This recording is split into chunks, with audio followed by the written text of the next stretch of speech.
On reçoit à présent quelqu'un qui traverse aussi ce drame depuis le 7 octobre. Nissim Louk, bonsoir. Vous êtes le père de Shani Louk, cette jeune fille qui est devenue un peu l'un des symboles de cette tragédie, de ce massacre du 7 octobre. Elle qui était venue danser à la fête Nova et qui a été sauvagement assassinée et dont le corps vous a été rendu il y a quelques jours seulement. Est-ce que vous avez aujourd'hui, je ne vais pas dire un soulagement, mais quand même, le fait d'avoir accompli ce devoir, d'avoir inhumé votre fille, est-ce que ça a enlevé un peu de poids en vous? כן. טוב, תראו, קודם כל שלום לכל המאזינים. Tout d'abord, bonsoir à tous les téléspectateurs. אני גם טוניסאי במשפחה. Je suis d'origine tunisienne et nous sommes francophones dans la famille et nous apprécions beaucoup ce que vous faites. Je suis effectivement le père de Shani Louk et j'aimerais, si vous le permettez, vous raconter, vous parler un peu de sa vie, de ce qu'elle a fait. Mais pour répondre à votre question, oui, effectivement, c'est un cercle qui se referme. Après 3 semaines, nous savions déjà que Shani avait été tuée alors qu'elle se dirigeait, elle avait quitté la fête, elle se dirigeait vers Tel Aviv et elle a été tuée. Et il y a une semaine, nous avons récupéré son corps et nous avons pu l'enterrer. Et avec toute la douleur que je ressens et cette immense tragédie pour le peuple d'Israël, pour l'État d'Israël, et la tragédie qui nous a touchés, nous, personnellement, ses parents, ses familles, ses frères et sœurs, c'est très dur, mais je sens que j'ai eu de la chance dans une certaine mesure, même si cela reste très douloureux, et j'ai un trou dans mon cœur qui a la forme de ma fille. Je suis un père, je ne peux rien y faire, mais je sens que j'ai malgré tout eu de la chance parce que nous savions, après 3 semaines, qu'elle était morte, et après cette semaine, nous avons pu récupérer son corps et l'enterrer. Donc effectivement, nous avons pu refermer ce cercle et au moins je sens que j'ai la chance qu'elle a un endroit où elle peut reposer. Vous savez, je donne beaucoup d'interviews et j'ai toujours dit que Shani était une jeune fille spéciale. Elle était très belle, elle avait aussi une beauté intérieure et extérieure. C'était une femme très forte, volontaire, elle était indépendante, elle dansait, elle était heureuse et partout où elle était, elle répandait la lumière, l'amour. C'était vraiment une femme exceptionnelle. Et perdre une femme comme cela, ça n'est pas facile. Mais j'ai toujours dit que l'âme de Shani, nous savions qu'elle avait été tuée et je lui ai dit, c'est toi, ton âme est libre maintenant. Si tu veux revenir en Israël, tu pourras revenir. Si ton corps veut rester dans la bande de Gaza, eh bien, Gaza, c'est Samson et Dalila. Il y a aussi des histoires d'amour à Gaza. Le roi David a été à Gaza. Donc, il y a beaucoup d'histoires juives à Gaza. Donc, je lui disais, si tu veux rester à Gaza, tu peux le faire. Si tu veux que ton corps revienne en Israël, nous t'accueillerons à bras ouverts. Et la veille de l'anniversaire de ma femme, soudain, nous avons eu un message un vendredi qu'on avait trouvé son corps et je vais vous raconter comment cela s'est passé. Et effectivement, le corps nous a été restitué et après 7 mois, on nous dit 7 mois, c'est incroyable. Et elle était magnifique. Son corps était intact, on voyait ses tatouages, son visage si beau. C'était quelque chose d'assez extraordinaire. J'aimerais vous raconter comment on a découvert son corps. Les soldats de Tsahal sont arrivés dans un bâtiment à Djebalia. C'est un bâtiment de l'UNRWA qui appartient à l'Agence des Nations Unies. Et qui a financé la construction de ce bâtiment? C'est une banque allemande. C'est-à-dire que c'est de l'argent allemand qui a été versé à l'UNRWA qui a construit ce bâtiment. Et donc les soldats sont entrés dans ce bâtiment, ont vu qu'il y avait un salon, c'était une maison ordinaire de 2 étages, et ils ont visité la maison pour voir qu'il n'y avait rien de suspect. Et à un moment, un soldat a vu un tapis.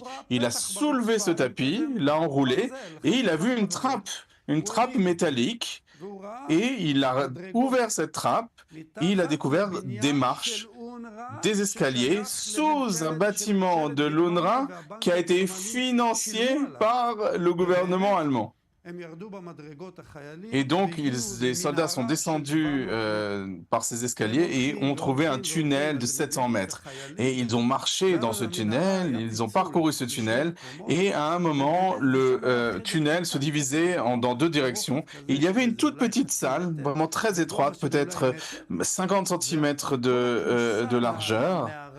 Et l'entrée de cette espèce de grotte dans le tunnel était recouverte de sacs de sable. Et ils ont enlevé les sacs de sable et ils ont vu les 4 corps qui étaient les uns sur les autres. Et les soldats, voilà, ont été très respectueux des corps et les ont ramenés en Israël. Et nous ont ramené Shani et nous avons pu l'enterrer. Quelques mots à propos de Shani. Vous savez, Israël est un très beau pays. Les gens ne le savent pas toujours, mais Israël est un pays magnifique. Et comme vous le voyez sur les images que vous avez montrées, nous vivons au cœur d'une forêt. Et Shani, lorsqu'elle était une petite fille, elle allait dans cette forêt et elle cueillait des fleurs.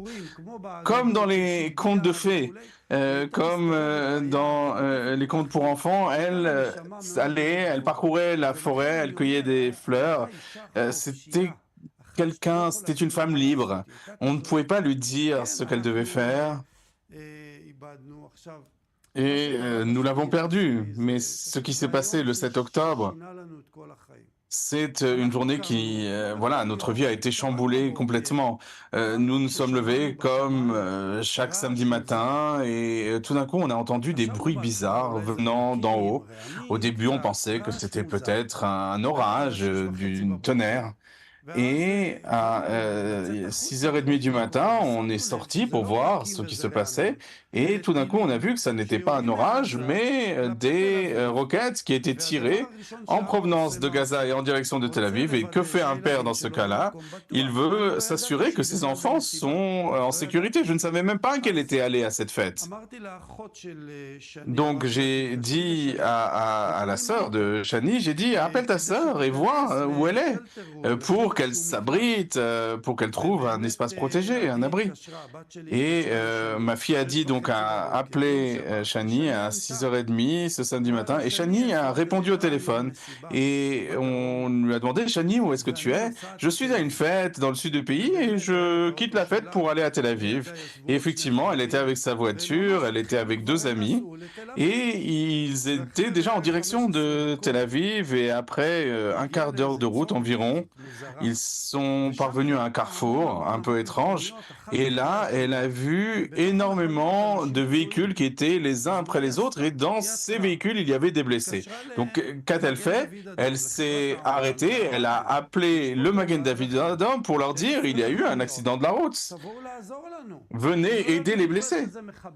Et ils ne savaient même pas elle ne savait pas que c'était des terroristes. Et apparemment, c'est à ce moment-là que les terroristes sont revenus sur place et ont lancé une grenade en direction de sa voiture. Elle a réussi à faire demi-tour et à s'enfuir, mais elle était dans la direction opposée, en direction de Gaza. Il y a eu des centaines de terroristes en provenance de la bande de Gaza qui ont tué tous ceux qui étaient sur la route.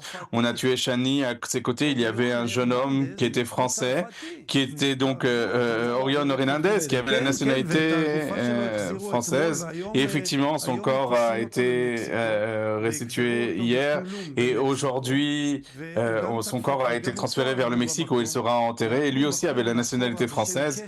Et ensuite, il y avait un jeune homme magnifique qui était sur la banquette arrière, qui s'appelait Keshet, qui avait vraiment un visage d'ange.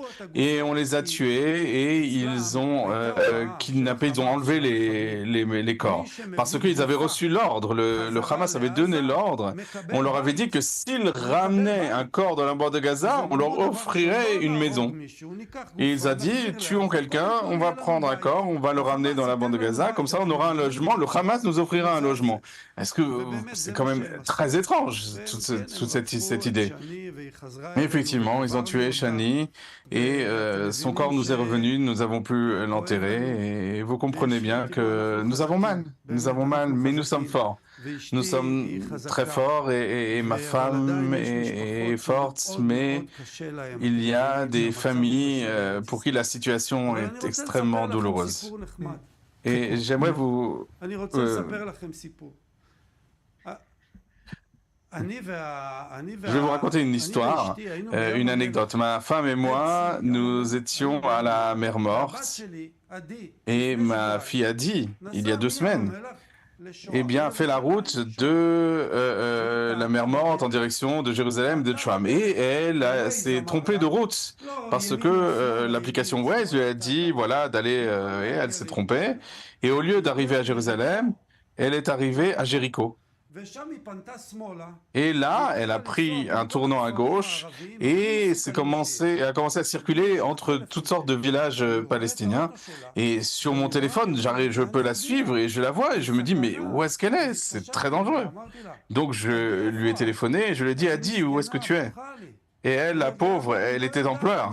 Elle m'a dit, papa, je ne sais pas, je suis dans une zone que je ne connais pas, il n'y a que des villages arabes autour de moi. Et je lui ai dit, Adi, sors de là, ça ne suffit pas ce qui s'est passé avec Shani. Peut-être qu'il y a des soldats qui peuvent t'aider, des voitures israéliennes, reste à côté. Ce que je veux dire par là, c'est que en Israël, en 2024, si vous prenez une mauvaise route, un mauvais tournant, au lieu de prendre à droite, vous prenez à gauche, eh bien, vous risquez votre vie. Et moi, je me suis promené en Australie lorsque j'étais jeune. J'étais chercher de l'or en Australie. Et une fois, voilà, pendant 3 jours, j'étais perdu. Eh bien, rien ne m'est arrivé. Ici, il suffit de prendre un mauvais tournant et vous pouvez mourir. C'est quelque chose qui est inacceptable. Nous devons ramener la sécurité à l'État d'Israël. C'est complètement anormal qu'une erreur d'attention puisse vous coûter votre vie. Nous devons changer les choses de manière radicale. Nous devons ramener la sécurité à ce pays pour qu'on ne puisse pas mourir juste parce qu'on se trompe de chemin. C'est inacceptable. Si vous vous trompez de route en Allemagne, eh bien, bon, d'accord, peut-être que vous allez être à court d'essence. Mais voilà, pour l'instant, le pays est dans une situation, c'est un pays qui aujourd'hui est dangereux. On a des routes qui sont sûres et des routes qui sont dangereuses. Où est-ce qu'on a vu cela? Où est-ce qu'on a vu, voilà, un pays où c'était la même situation? Et il faut bien comprendre que les Juifs français reviennent en Israël, on le voit d'ailleurs dans les chiffres. Il y a eu 1000% d'augmentation de la Aliyah et les Britanniques aussi. Et les Américains comprennent que la situation n'est pas facile dans le monde et les Canadiens également. Et nous avons une responsabilité. Nous avons la responsabilité de nos enfants, de nos petits-enfants et des Juifs dans le monde entier.